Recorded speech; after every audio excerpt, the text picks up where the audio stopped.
Very good evening to everyone here, and welcome to yet another edition of Culinary Conversations, a series hosted by VM Salgaonkar Institute of International Hospitality Education. It's a series essentially where conversations revolve around food. Today is World Coconut Day, so we decided to put the spotlight on the humble coconut, which is found in plenty in Goa. And as a very special guest, we have with us today David Lobo, chairman of DJ Group, who will interact with students of the Institute and answer some of their burning questions. I request Chef Sebastian, Professor Culinary Arts at the Institute, to please introduce David and kick off this session. Chef Sebastian, over to you. Okay, here I am. Yes. Good afternoon, everybody. I have the immense pleasure to introduce Mr. David J. Lobo, chairman of DJ. I will just explain you a few things about David. David Lobo started his first business in 1969, which grew to become the DJ Group, one of the largest poultry farms and breeding organizations in the country. He was also running a Vista Processed Food Ltd factory he set up for more than 10 years. And this factory was instrumental of bringing McDonald's into India. Then Mr. David Lobo is also the founder member of Xavier Institute of Management and Entrepreneurship, which ranks between 50 best in India, and they have 8,000 different, I think, schools. Then in 1983, he started two organizations. On one hand, the Bridge Foundation, which won an international award of being the most effective NGO.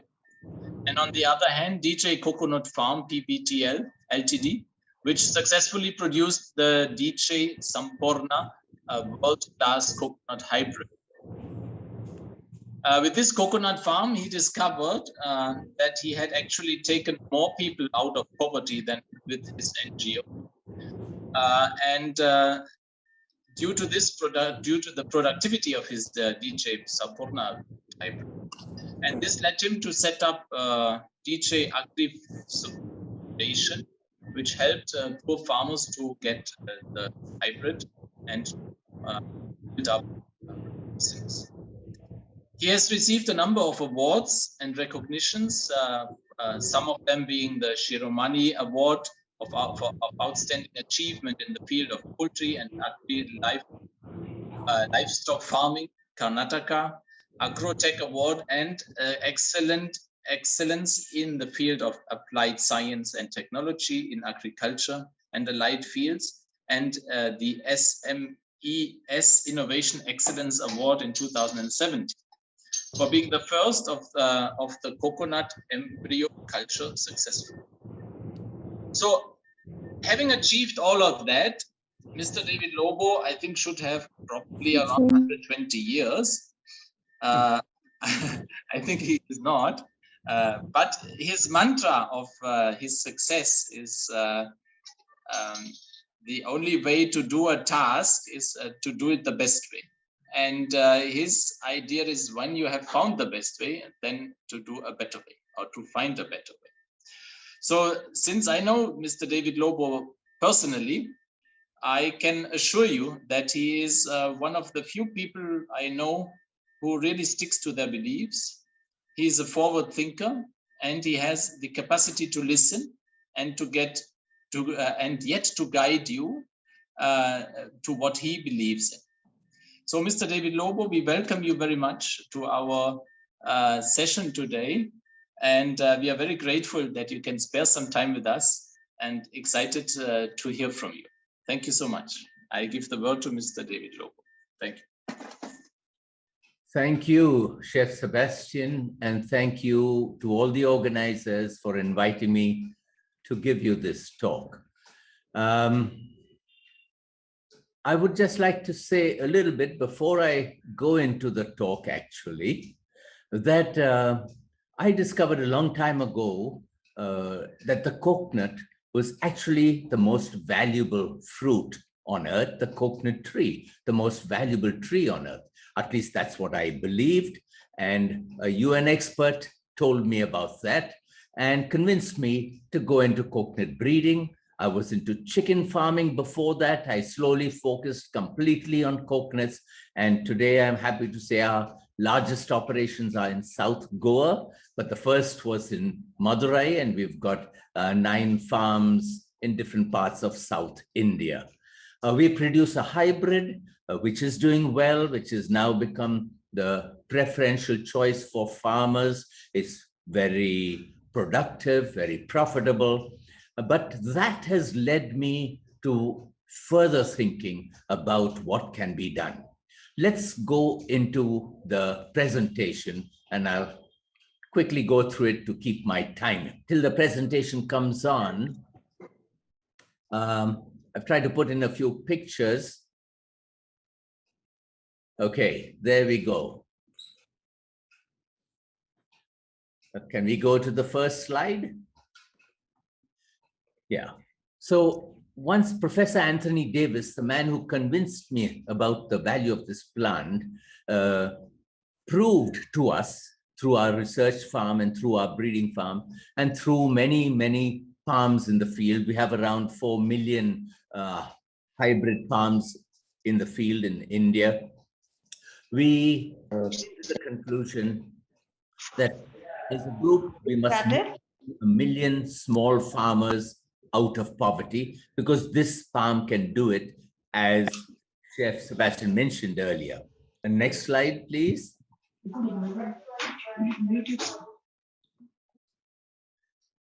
This palm we produce, and other good hybrids around the world, produce a lot of food, is very profitable. As you can see what I've written here, it's very obvious. And the benefit to the small farmer is something that interests me very much. And that in particular is due to the fact that a small farmer gets a monthly income from his coconut trees, which no other form of agriculture does. All other agriculturists wait for their crops to come in once or twice a year. They get a lump sum of money and they got to manage that. If something goes wrong, they get stuck in the hands of the money lender. The coconut tree brings them financial security. Health benefits are so many. I will touch on it a little later, so I won't say too much now. And then the small farmer again has the benefit of intercultivation. The coconut tree is supportive of all types of cultivation underneath. So can we go to the next slide? Just to give you an idea, the regular tall tree, which you have in Goa, there are 2 varieties in Goa, the Banauli tall and the Kalangut giant. There are 2 types there. Ours is a hybrid between a dwarf and a tall. And I won't be tedious by going through the details, but just look at the last line. The profitability is 4, 5, 6 times more with the new focus in productivity. Next slide.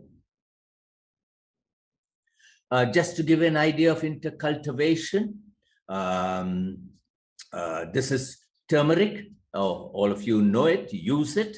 It's growing under coconut trees very well, but you can grow all the spices, cereals, fruit, and other things as well. Next slide.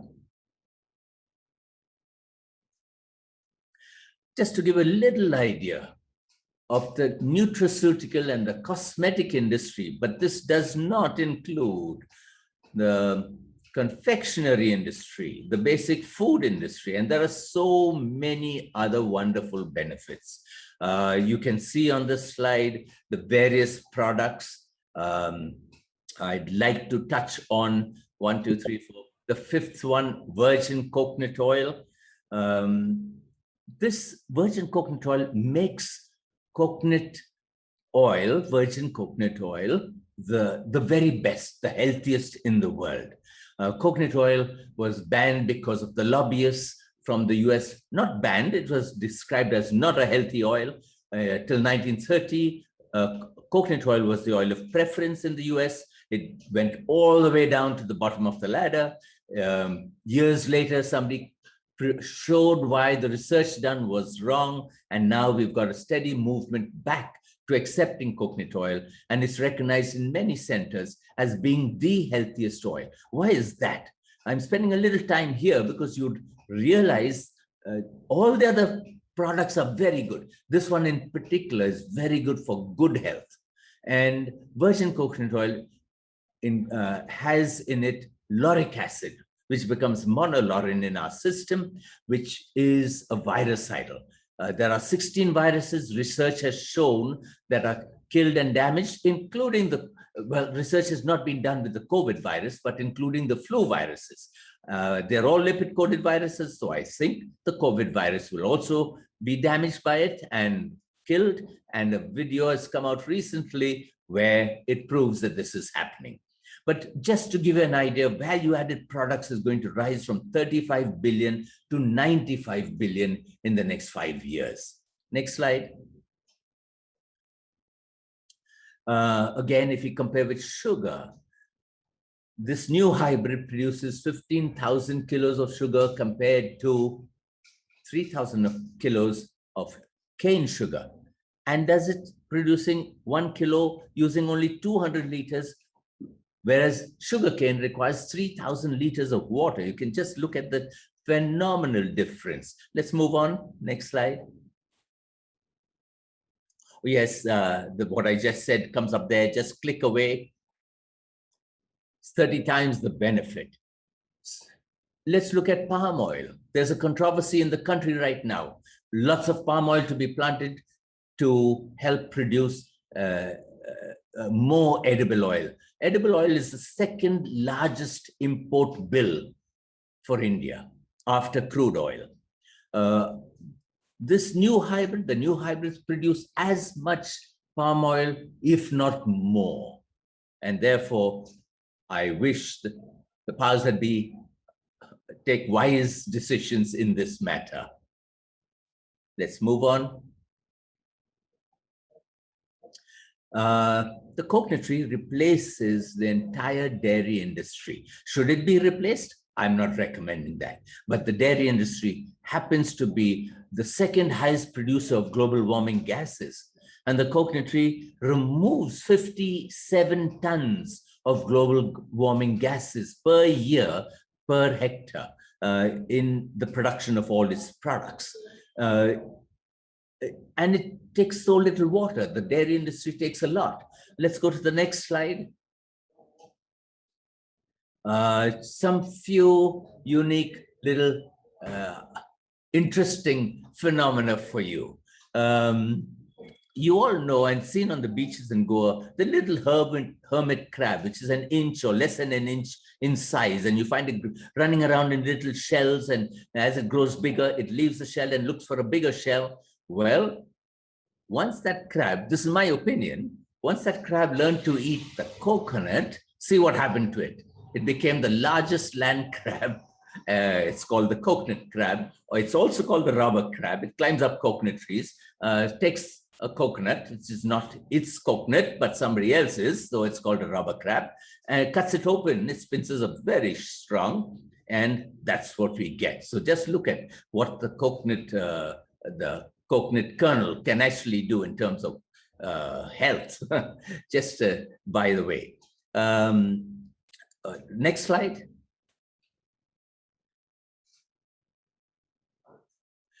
Here are some curious facts about the coconut.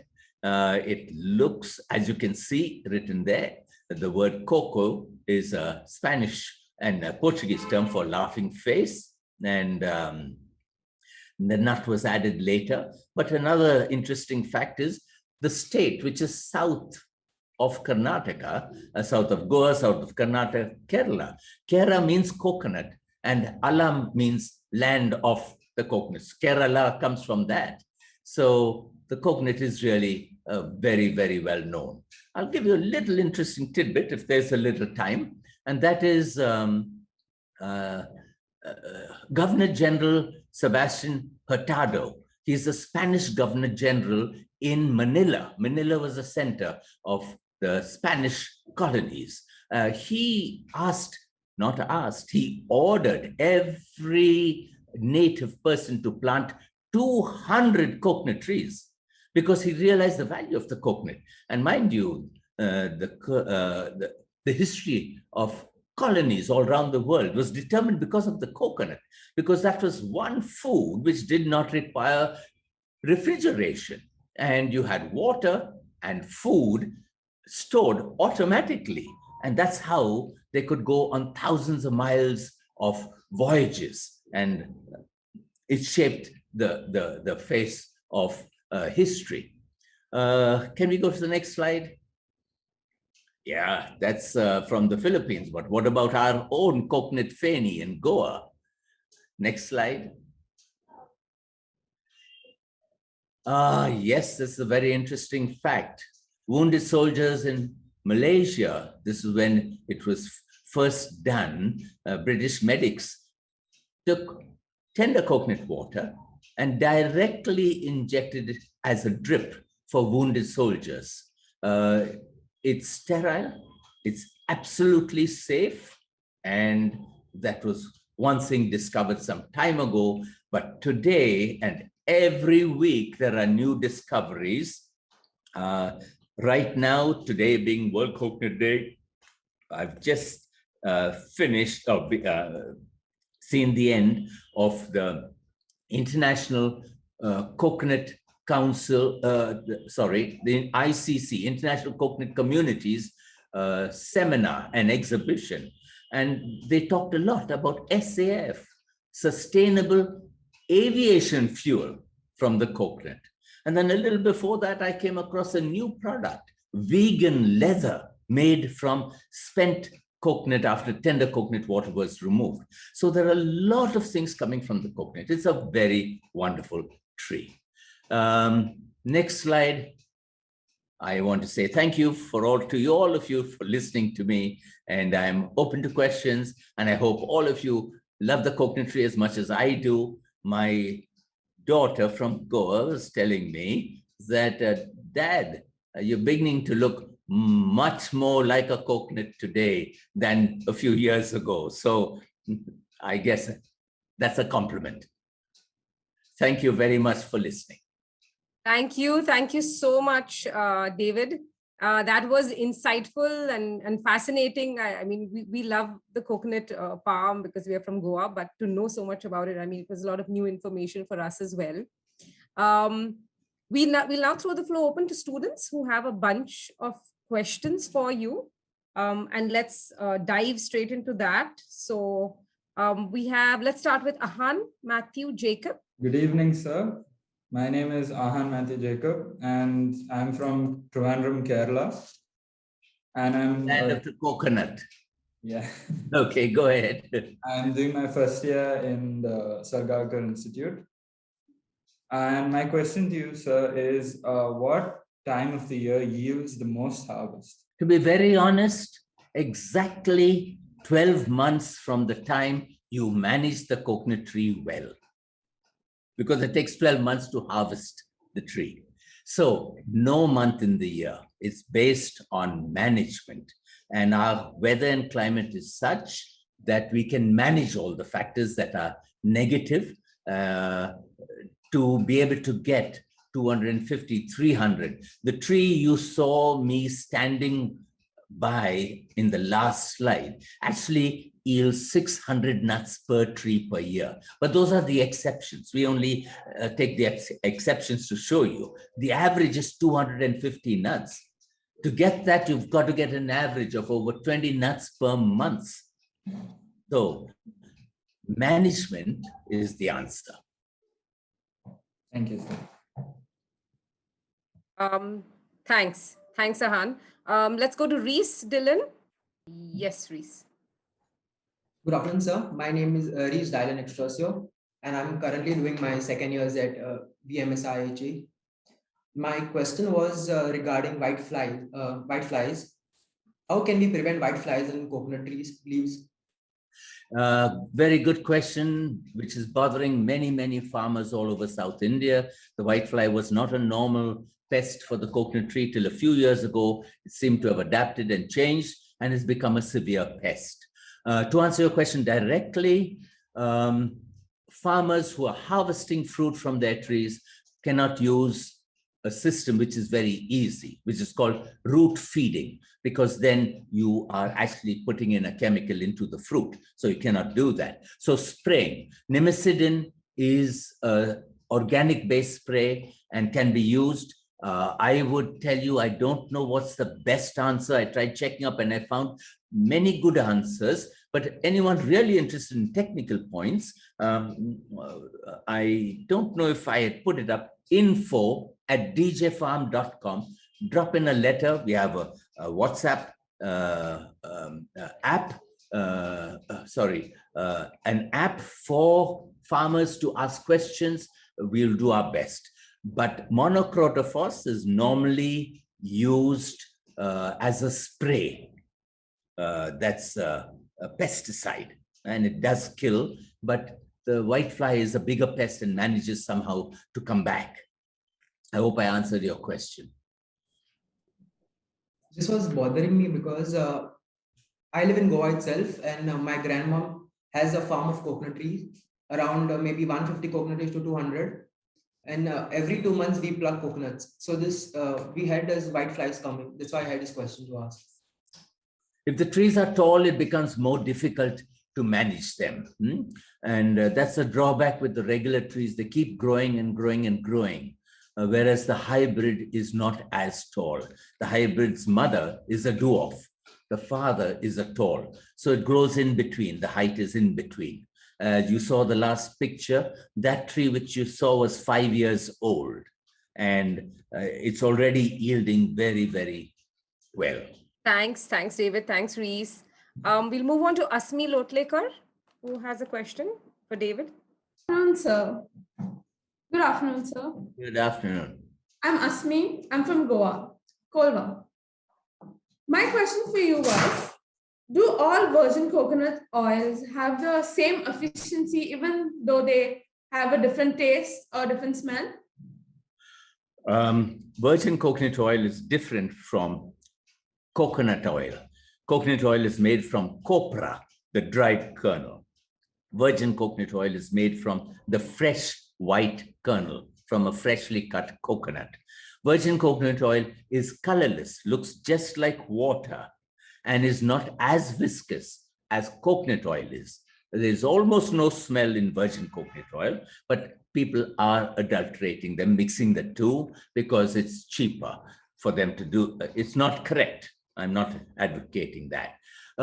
If you've got a white oil, it's generally properly processed virgin coconut oil and with little aroma.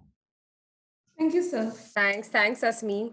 I would just add a little point there. If you want to make virgin coconut oil at home, it's very easy. I won't take your time. Write to me at info@djfarm.com. I will be happy to tell you all how you can set up a small little home virgin coconut oil manufacturing unit. Maybe you can tell us about that at the end of the session as well, Sure. David, Sure. if time permits. Yeah. Yeah, sure. Meanwhile, Vidhi Pankaj Pandya, we'll move on to you. Hello, sir. Good afternoon. I'm Vidhi Pandya and I'm from Mumbai. So my question for you was, which coconut produces high oil content? Which type? Roughly on an average, the tall trees you see all around, the coconut trees, have an oil percentage in the copra of 63%. There is one variety found in the Lakshadweep Islands, which gives you 75% oil. We're doing various crosses and trying out a better solution for this. Our hybrid gives around 67, 68% oil. Does that answer your question? Yes. Okay. Thank you, Vidhi. We'll now move to Macvin Correa. Good evening, sir. My name is Macvin. My question to you is, what is the disadvantages of having coconut? Sorry, what is the disadvantages of having coconut? Are there any disadvantages, David? Disadvantages of the coconut. Of the coconut. Of the coconut. Don't stand under the coconut tree. It's quite heavy if it falls on your head. That's one disadvantage. Another one is when the trees grow tall, they become a danger. The branches fall, and the coconut tree is has no value dead, unlike many other trees whose timber is useful. The coconut tree has timber, which is very good, the best timber, but it's so hard, so strong that carpenters don't like it. So these are the drawbacks of the coconut tree. I have yet to find out any drawback with the sugar, or the sugar also is low glycemic. You all will know what that means. The cane sugar is high glycemic at 80, and this is supposed to be 35 on the glycemic index. So I really don't know any other drawbacks. Yes, one more, I just remembered. It takes a long time to produce food, 3-4 years, better than other fruit trees. But all other crops, you can grow them and check them out and reject them and plant something else. You can't do that with the coconut tree, because you're planting a coconut tree once in your lifetime. And there's a phrase, good is not good when planting a coconut tree when the best is available, because you're planting for the rest of your life. Lovely. That was nice, David. That was nice. Thanks. Thanks, Macwin. We move to Radhik Cabral.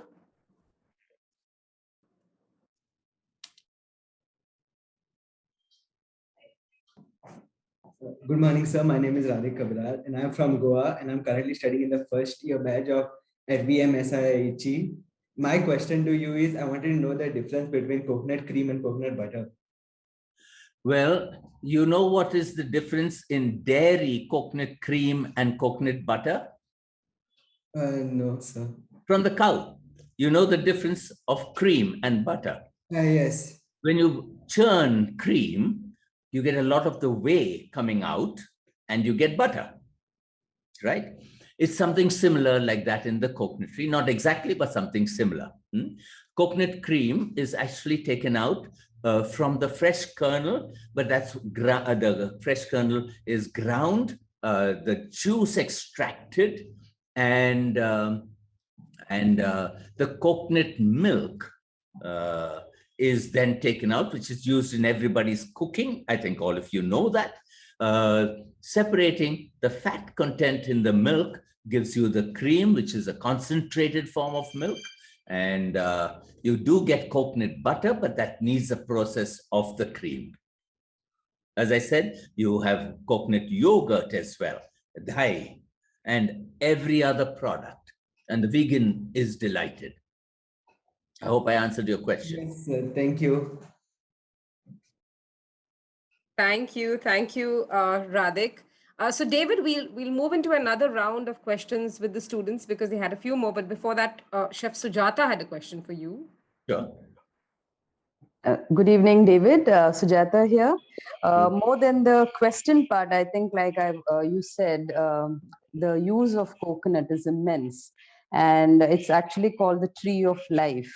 And the main reason is because it's very useful and beneficial. So I would like to say something regarding that in the context of cooking.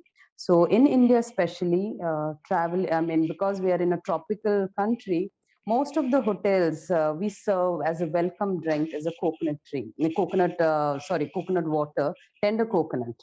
And the reason is, again, it's nourishing, it's a good hydrator, and it's fresh. It's like, especially on a hot summer day, there's nothing like a good tender coconut water. So that is one thing which most of the hotels serve as a welcome drink.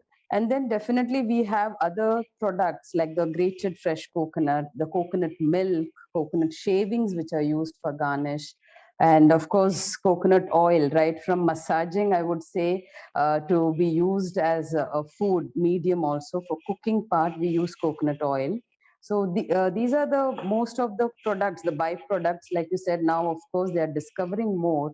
Again, we have the sugar, the yogurt, the coconut milk smoothies. So these are some popular things which are becoming now again coming into the forefront because of the high benefit, health benefits that it is giving to the human beings. So I would rightly say that it is somebody who has said that it's called a tree of life. And this is something which in India particularly, we should actually market it rather than going in for dairy products and the other olive oil or stuff which is not unique to us, we should stick to going local. So there's a lot of products and a lot of byproducts which we can use in cooking. So anything else, students? I think most of you know that we use coconut for making sweets. We use it for making savory dishes. We use it as vinegar. Okay, so even alcohol, like Mr. Lobo said. So there are so many products that we can, right from the curries to our sweet preparations, that we use coconut in various forms. So that's all that I would like to say. Thank you. May I add, there are a Yes. lot more Yes. products. Yes. Coconut flour is Yes. gaining in importance. It's gluten-free, just as all the coconut dairy range is lactose-free, because many people are getting glucose intolerant and lactose intolerant. And there are many other products, derived products. One of the very high value products is lauric acid itself, extracted from virgin coconut oil and used in pharmaceuticals, and the list goes on. So there is, yes, that's rightly said. It's a tree of life. So what's the lifespan of a coconut tree? Is it 100 years or more? The dwarf tree, which I talked about, has a shorter lifespan. Its productive lifespan is around 20 to 25 years, and in 35 to 40 years, it's an old palm ready to die. The tall trees you have grow up to 100 years, go beyond 100 feet in height, and they're not productive after 60, 70 years. Their production drops. The hybrid is considered the same as the tall tree, except that you are getting 4 times the yield. So in 30 or 40 or 50 years, it might be wise to cut them down and replace them with even higher yielding palms. Thank you, David. Thank you. Thank you, Chef Sujata. Thanks, David. We'll move back to the question to the students. Ahan Matthew Jacob. Yes, sir. So I know you've talked about how the coconut farming is profitable, but what actually inspired you to take up coconut farming? It was a Professor Anthony Davis who met me in 1982, who was a coconut expert, who had done some research with a dwarf palm in a small little village in South India, Kulashekaram village. And he tried it out with various stalls. And he told me, David, can you focus on this? You're doing well in poultry. If you focus on this, you will change lives. So I said, how, why? And then it became a little complicated because of the long gestation period, but he convinced me to start. And that's how I got into it. Any person who's normally sane will not go in for coconut breeding. It took us 22 years to make our first profit. It's a long, tedious process. But what inspired me was his words that we can change we can help eliminate, reduce poverty. We can change the lives of farmers who feed us, but they don't get enough food for themselves. That's sad. Thank you, sir. Thanks, Reese. 22 years, you were very persuasive to make sure it turns into a success, David. Persistent. Persistent. Persistent. I was persuasive also to get my team to continue. Persistently. True. 22 years is a long time. Yeah. Reese Dylan Estrosio. Yes, my question is like how Ma'am Sujata said regarding coconuts. We use coconuts in many food items in whole of India as sweets, dishes, our main courses. Regarding, I wanted to know, does coconut really is high in cholesterol? Good question. Till the 1930s, the oil of preference in the US was coconut oil. A lot of research was done to boost corn oil, peanut oil, and soybean oil. And lot of research published, much of it bogus. Anselm Keyes published the research of 6 countries, results with cholesterol and non-cholesterol diets.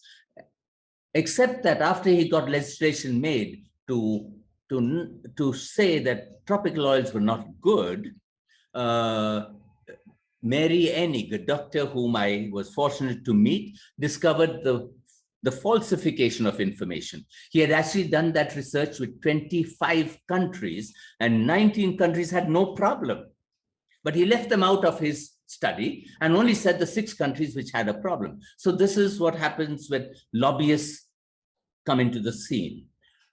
This whole thing has changed. Today, cholesterol is not a problem. I'm saying that because I've read so much about it. For the last 20 years, I've been reading up. But it's coming out more and more into the press. Your brain is mostly cholesterol. We don't eat enough cholesterol every day. We get about 650 mg of cholesterol, whereas our body needs 950 mg, and the liver makes the balance. So we do have problems associated with high cholesterol level. At least that's what the researchers have said. Now they find it's not necessarily true. And there's a report coming out that this is going to be changed. So don't worry about cholesterol, quite frankly. I don't. And I think I'm more healthy than most people around me. Thank you, sir. Thank you. Thank you, Reese. We'll move to Asmi Lotlekar. Hi, sir. My second question is, does the taste of coconut oil tend to overpower when it's used in food? Yes, it does for those people who are not familiar with it. Just as the taste of linseed oil used in the north of the country is not liked by people in the south who are not used to it. So it's a question of getting used to it. Coconut oil has a strong flavor, aroma, not virgin coconut oil, as I mentioned. So the question is, can we get a person to deodorize coconut oil? That can be done. But coconut oil is a costly oil. Therefore, it's not used. The cheaper oils are used. Palm oil is used, which is the cheapest oil in the marketplace. But the moment you deodorize it, it becomes as good. It becomes much better than any other oil. It is the healthiest oil in the world, much more healthy than olive oil. Olive oil has no lauric acid in it, which is the main difference. Olive oil is used a great deal. It's good for health. I'm not saying it's bad. I'm saying coconut oil is better. Thank you, sir. Thanks, Asmi. Vidhi Pankaj Pandya, you had a question. Yes, ma'am. Hello, sir. So my second question is, what are the different ways we can use the fiber, twigs, and leaves of the coconut tree? Well, more and more discoveries are coming out. I met a gentleman who came and asked me, where can you get a lot of fiber? Coir, what we call coir. And there are traditional uses for it. There is the coir board in India, exclusively meant to develop products and markets for people. Today, there's very little coir. Everything is getting exported to China because those same people I met went to China and set up big factories there. And coir is now used in dashboards for cars and trucks and vehicles, because abroad in the US and in Europe, the cars are never opened. The windows are never put down. In the winter, the heater is on. In the summer, the air conditioner is on. And so they're breathing the air, and petroleum-based dashboards, which we have had till now, release carcinogenic molecules, which are not good. And therefore, they found this replacement. There isn't enough coir for them, and therefore only the trucks are being changed, the dashboards of trucks. There's only one example. Peat, which was used by gardens and nurserymen, is banned in many countries because in harvesting or mining peat, a lot of methane gas is being released, a global warming gas. It's 25 times heavier than air. So that's banned. And what did they find as a better replacement? Coconut pith, which is the little powdery substance which you get around the coir. So the tree, the wood of the tree is about the best. Some professor from Kerala has come out making straws for drinks out of coconut leaves, and the list goes on. I told you about vegan leather from spent coconuts, and the list goes on. Thank you, sir. Thanks, Vidhi. Thanks. We move back to Macwin Korea.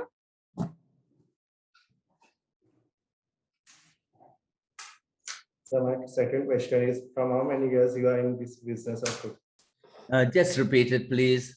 I'm getting old and I don't hear so well. Forgive me. From how many years you are in this business? For how many? Yes. 1980, I got into it. So that makes it almost 38 or 39 years. Yes, sir. Was Nice, that the that's- question? I'm sorry if I didn't answer it. Thank you, sir. That was the question. That was the question. Okay. David, you want to know how long? Yes, that's right. 40 odd years. Not long enough, unfortunately, because there's still so much to be done. True that. Radhik Cabral, Yes, you have a question for David? My second question is, which is your favorite dish that is made out of coconut? Without a doubt, Goan prawn curry. Okay. Thank you. However, I will add, I have an imaginary better dish, and I'm counting on people like you to discover it. I Yes. think Goan brown rice cooked in tender coconut water would make the ideal prawn curry and rice. Yes. Well, lots of things can be done. Yes. You guys have to do it. I was thinking aloud the other day, and I said there are 230,000 recipes with the coconut, except that about 200,000 have not been discovered. You guys have to discover them. Yes. Good. Wish you all the best. Thank you, sir. Thank you. Thanks. Thank you so much. Thank you, Radhik. Those are suggestions that Chef Sebastian is going to take very seriously now. Do a couple of experimentation. Sure. Yes. I'll pass it on to Chef Sebastian now. But such a fascinating conversation this has been so far. Chef Sebastian told us it would be great, and it certainly is. Chef Sebastian, over to you. You have something you'd like to say? Yeah, that might be my voice. I definitely have a question to you, David. Thank you so much for such a lot of information. Really a vast knowledge of everything related to coconut, and I hope we can learn more from you. Most welcome in our institute to give a speech or to assist some cooking classes with us. No issue, huh? Anytime, you are most welcome. Now you are talking about. I'm happy to come for eating classes, but anyway, cooking. Oh, okay. You can maybe give us a recipe and we can start cooking, so you can come for tasting classes that we can do as well. I'm interested in the coconut oil production, which you said that is interesting. Maybe we can set up a little bit of a coconut production here in our institute as well. That would be nice.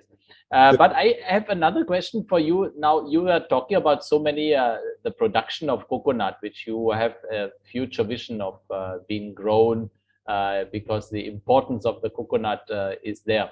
How do you see the infrastructure of all these products in India growing to it? Do you see that is that infrastructure there, or is there a need of all these products to be produced in India from all the coconuts which will be produced or grown? A very good question, because it makes me think deeper. I'm in the middle of trying to create a paradigm shift in agriculture through the coconut tree, trying to convince the powers that be what can be done. What's the infrastructure required? Quite frankly, I believe first that all development takes place because of motivation, and businesses have the motivation of profit, and therefore that's the first thing required. why coconut farming or coconut processing is very slow. India is the largest producer of coconuts in the world, individual nuts, not on tonnage, but in numbers, but third largest in terms of tonnage. Why are we among the last in processing? Because we consume most of our coconuts. Most other countries have more coconut trees than people. We have a huge number of people. But the main thing is that the land holdings are very small. No big industrialist wants to set up a big project, a factory. The largest coconut virgin oil or coconut processing plant in India is 65,000 coconuts per day. They closed down because they couldn't get enough coconuts. The prices went very high from whoever they were buying. The largest in Sri Lanka is 1 million coconuts per day. The largest in the world is 5 million coconuts per day in Indonesia. Kara, you might have seen the Pax Kara that comes from there. Now, we need to change the laws. You've got everything, cardamom and tea and coffee under plantations. Plantation means no land ceiling. So the industrialist doesn't come in. This is the main reason for holding back the coconut development programs. I'm asking this because the students who are maybe having coconut farms at home and looking for a future business to do or something, what is there? There is scope. There is ideas can be brought up. So there is a big market coming up. I'll be happy to share in a brainstorm sometime when you have it, and when COVID gives us a little respite, I'll be happy to come and discuss this, because I think much has to be done on the coconut breeding, on the coconut planting, on the agricultural sector, and so on. Very nicely said. Thank you. Thank you. So I don't know if any other questions are there from people in the group here. I would like to say something. Professor Musa, yes. If you permit me. I really would like to thank Jackie and Sebastian introducing David to us, David to VMSIHE. Many of us know about you now, and you are not only in love with coconut, you do a lot of other things. And thank you for your time, sharing your experience, sharing your thoughts. My grandfather used to be in coconut business. That was, I'm talking about 100 years back. Those days, we didn't have any nylon wires, baskets, bags. So he was not only getting coconuts from the coconut tree, he was using the coconut husk. He used to fill it with water in a big pond. And then thereafter, maybe after 2-3 months, take it out, make a nice coir, ropes, which was used for fetching waters from the well. And then the leaves were used for houses and thatched restaurants. And we used to make nice coconut rice with chicken curry. It goes really well. I don't know how many people know how to make coconut rice. If you talk coconut rice, they put some grated coconut on it and cook it for you. When you come, personally, I will cook coconut rice for you. And maybe, if not chicken curry, I'll make nice prawn curry for you with coconut. I also will make a good cocktail with coconut juice, coconut water. I don't know how many bartenders know that what are the different types of cocktails can be made with coconut water. So coconut has only benefits. And I am also a good lover of coconut trees. We used to have a lot of coconut trees. And so for me, it is, when you talk about coconut, it's really touching. Thank you for your time. And if you are coming, you have to come with your family, not alone. And we want to see a lovely daughter. That day when you had a webinar, she just came down and went back in a few seconds. I don't know if you have time to introduce your lovely daughter to our audience. Let me see if she's free. Nisha, can you come and introduce yourself? This audience wants to meet you. Haha, you became famous, Nisha. Yes, her name is Nisha, but she's our youngest. Huh? I have got 2 other Yes. lovely daughters and 3 other lovely sons. But since you are partial, that's okay. Nisha, I am partial because Nisha, we would like to see you. Sorry. We'd like to welcome you. You can't go back to the thank you. Okay, and you are not far away from our place. Where is it? Please come. It's in Goa. So when do you plan to come? And sometimes. Just finish her. I saw your video, the 1 in 1 million, and I shared this video with many of my friends and my colleagues. It was very, very touching and wonderful. You are a wonderful child. Thank you. And God bless you, Nisha. God bless you. Thank you. Thank you. Thank you. I'm trying to chase her away so that I get the limelight back. No, she really is a wonderful family member, wonderful person, and she's made our lives. Anyway, coming back to coconuts, that's also made our lives. And that was a very, very tempting offer for you by Professor Irfan Mirza. David, you must take that up. I am going to come. We'll be in touch. There's so much to be done here. I personally feel that we can change the way agriculture goes forward. And I will count on any power that you all, your community might have in talking with the government. I presented a case of making Goa the coconut capital of the country.